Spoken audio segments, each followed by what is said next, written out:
All right, y'all. So we're gonna get into this video, as you can tell by the title.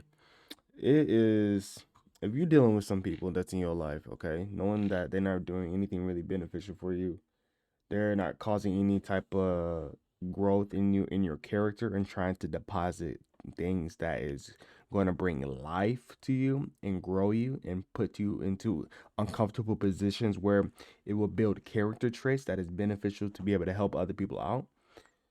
These are some signs that he's going to pretty much explain in his video that I believe is going to be pretty bring a lot of clarity, if that makes sense. Bring a lot of clarity to you guys, okay?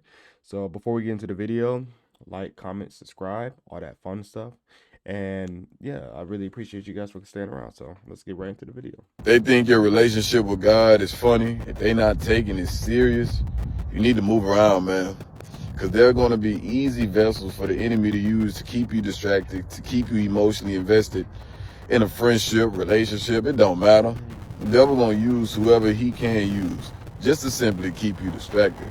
And a lot of times we find ourselves in this position when we trying to get right with God. We working, but we notice, dang, this friendship really don't serve me none. Once I ain't gonna lie, y'all gonna see me a lot. If y'all don't like me pausing, I ain't gonna lie, bro. I can't help it. This is called a reaction channel. All right, this is a reaction channel for a reason. When you are in a relationship, you got to learn when to take out the emotion and start dissecting the actual relationship for what it is. When you're like me, okay, I could say for me, it was never hard for me to like take people out of my life or just stop talking to people and start, setting boundary lines with certain people in my life because I'm not really a vocal person, if that makes sense. I'm not really a vocal person. So being able to know and see who I want in my life and who I want to have close and who I don't want to have too close to me, I can easily like do that. Like I can easily set those boundaries and push people off if I need to. But one thing for sure, especially when it comes to the women's side, they can get really emotional and get really emotional invested. Sometimes you have to learn how to break that emotional tie and see the person for who they are based off of their character. If their character isn't benefiting you in any way and all they do is a continuous cycle of causing you to go out or just just be all out of your mind, just trying to have fun and just be discombobulated, drug high, all that types of stuff. If that's all they do with you on a daily basis and never talk about things to, because your 20s only last 10 years.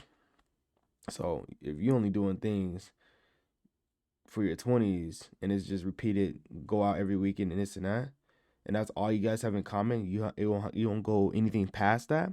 What's the point of being friends? You're supposed to want to grow together, create futures for with each other, build businesses, set a foundation for when you want to start a family and settle down. You can be able to experience that by the time you're in your 30s and enjoy your life with your kids and this and that. But same with men. You got to set yourself around people, set that foundation of who you want to be invited onto your foundation. If you know your foundation is set on good morals and principles and wanting to pursue something that is going to bring life, and you keep bringing people onto your foundation that is not having those same morals and same principles and that's those same drive, and they just want to be lazy and just party and have fun all the time, they're going to corrupt and start to make your foundation very brittle. Okay? They're going to make it very brittle and it's going to break. once that light go off, you start to see, man, this ain't really doing me no good, but I'm not ready to leave because these my friends, these my homeboys, these my homegirls, this my boyfriend, this my girlfriend, whatever the case may be. But if they not supportive of your relationship with God, and if you start to notice that as you grow with God, that friendship or that relationship is kind of prying away from you, maybe, just maybe, that's God removing it from you. Think about it. Most of the friendships and relationships we had before coming to God was built off sin, off worldliness, or geography. We went to the same school, had a couple of stuff in common, and boom, now we cool. We went to the same school. I liked her, she liked me, boom, we was a thing. but was it actually built off pure intentions? And some people would stop me and say, well, it was pure intentions. I had pure intentions. How pure are your intentions when you don't know God? You can still have pure intentions, but when you don't know God, you don't know how to properly love people. You don't know how to properly be there for people as God intended you to be there for them. Oh my gosh. You can have pure intentions, but if you don't know how to maneuver in those pure intentions, the pure intentions is not going to be there anymore, because now it's going to be something else driving the relationship. It's going to be something else that's maneuvering and cycling throughout that friendship and building that tie with that person.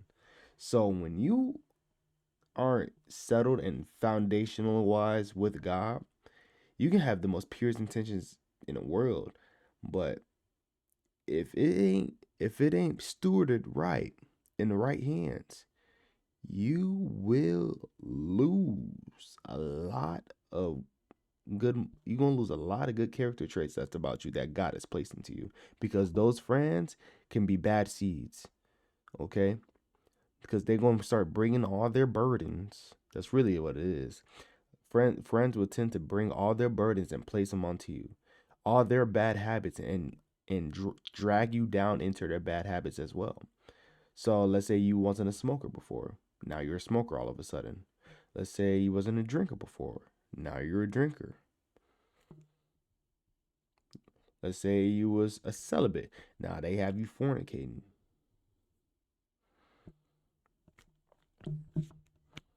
Start reading the signs. Start reading the signs. Okay?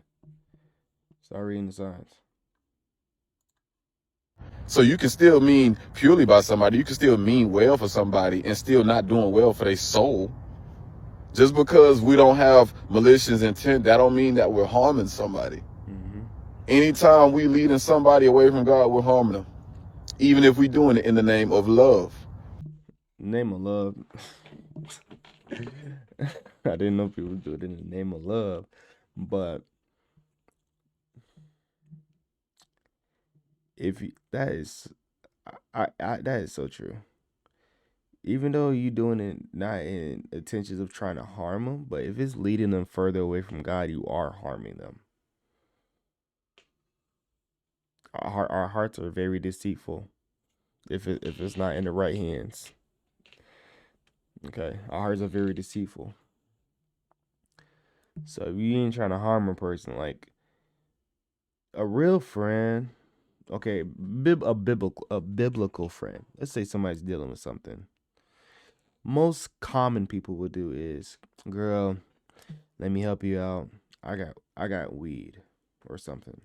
Or let's take a shot or something. Let's go to the bar, have fun, unwind our minds, and this and that.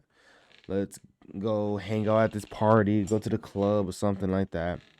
I feel like a real friend, if you're dealing with something, they will talk to you through your issues and want you to be able to vent and not cope with it with alcohol or anything, but to be able to come together and be like, okay, let's pray. Pretty much have a therapy session. Like, tell me this. Okay, this is the root of it.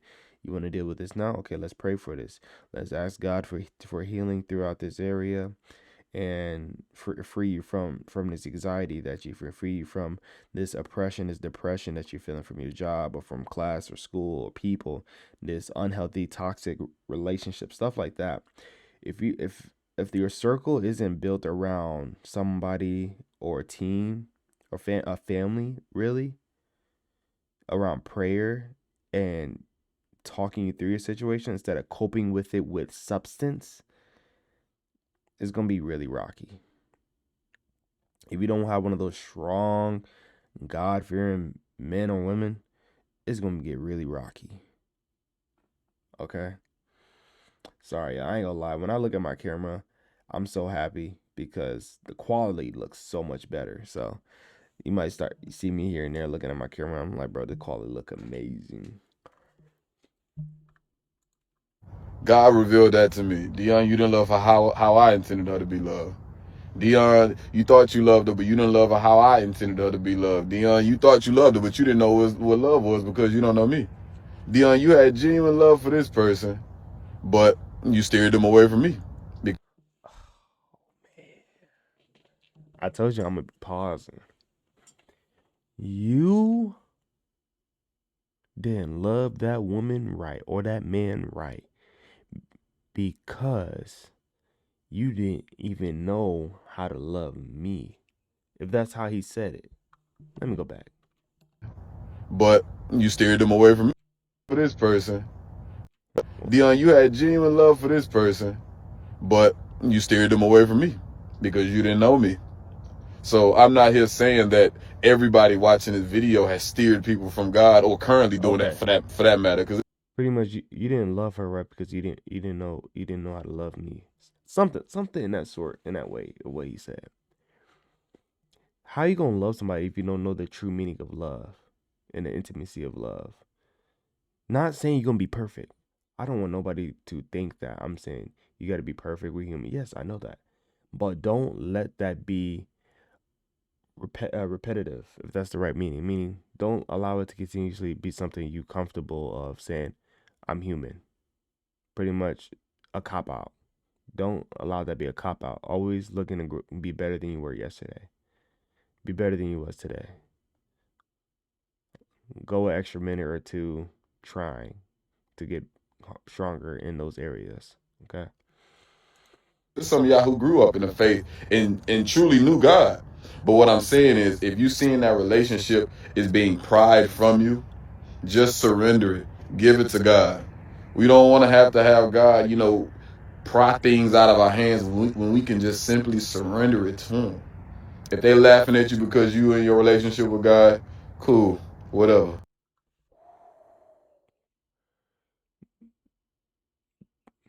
Hey, that's the scary part. If he gives you the opportunity to let it go, you better let it go. Cause if he has to pry it out of your hands, cause you don't want to let grow, like allow your hands to get loose and let go. If he has to come and pry it out of your hands, all I'm gonna say is, brother, I try to tell you, don't don't let dad come down here and do it. I'm trying to tell you, he giving you opportunities to let go of stuff. But when he come down here, he come down here. If they're laughing at you because you going to church, cool, it is what it is. They getting mad, they getting angry, they begin to manifest because you putting the Lord first, because you ain't doing what you used to do, you ain't listening to what you was once listening to. Cool, it is what it is. You keep on pushing and allow God to clear the way for you, man. Clear the way. And like I say, just like He remove people, He'll bring forth people. And just maybe He'll use you to drop a seed in their life. You never know. So just take it a day at a time and just focus on God, and everything else is just going to show. If they think your relationship with God is funny, if they not taking it serious, you need to move around, man. Because they're going to be easy vessels for the enemy to use to keep you distracted, to keep you emotionally invested in a friendship, relationship. It don't matter. The devil going to use whoever he can use just to simply keep you distracted. And a lot of times we find ourselves in this position when we I am a tweaker. I need to pay attention. I was on my phone. My fault, y'all. But yeah, I wanted to get into that video, man. I really hope that video connected to you guys in any way, shape, or form. Give you some confidence to be able to have some real strong, serious conversations. If you can't have serious conversations with friends, even though it's hard, then you guys aren't really friends. You guys have a unhealthy emotional tie to each other because of you guys can cope with each other's stuff through unhealthy ways. But you gotta, if you can be able to do that and have these strong conversations and figure it out and work together with it and be like, okay, let's try these methods. Let's try pray through it. Let's try to get closer to God. This and that. Like, I mean, oh, he's the only way, man. He's the only way. I'm telling you, bro. I experienced so much freedom from this man. It's hard for me to not say it. Like, I know what I've been through. I know what I experienced, and I want people to experience the same thing because I grew up in church. Okay, I grew up with friends that went to church, and things went totally different after I got married. Never experienced it in my childhood until after I got married. That's where it switched. But yeah, man. God bless you guys. And you guys have a wonderful night, man. Love y'all.